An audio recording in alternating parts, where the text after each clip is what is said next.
خاک زرخیز ایران زمین نبودن جز مردمی پاک دین، چو مهر و وفا بود خود کیششان، گناه بود آزار کس پیششان.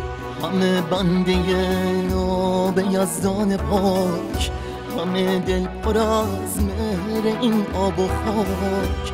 پدر در پدر آریایی نژاد، ز پشت فریدون نیکونه ها. کجا رفتان دانش و هوش ما، که شد مهر میهن فراموش ما.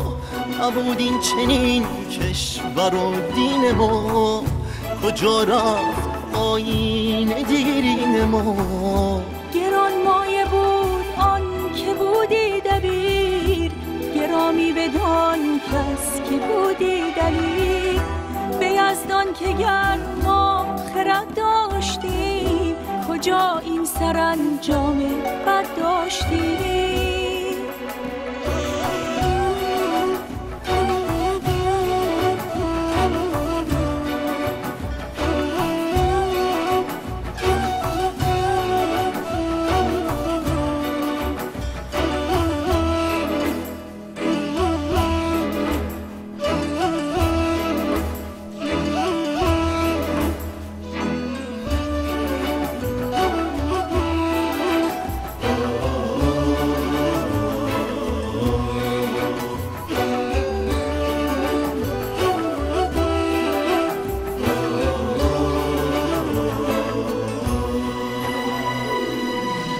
نه دشمن در این بوم و برلانه داشت، نه بیگانه جایی در این خانه داشت. از آن روز دشمن به ما چیره گشت، که ما را روان و خرد تیره گشت. از آن روز این خانه ویرانه شد، که نان آورش مرد بیگانه شد. چون کس بده کت خدایی کند، کشاورز باید گدایی کند.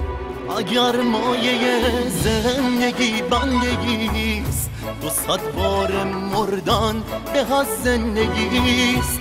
بیا تا بکوشیم و جنگ آوریم، برون سر از این بار ننگ آوریم. اگر مایه زندگی بندگیست، 200 بار مردن به از زندگیست. بیا تا بکوشیم و جنگ آوریم، برون سر از این بار ننگ آوریم.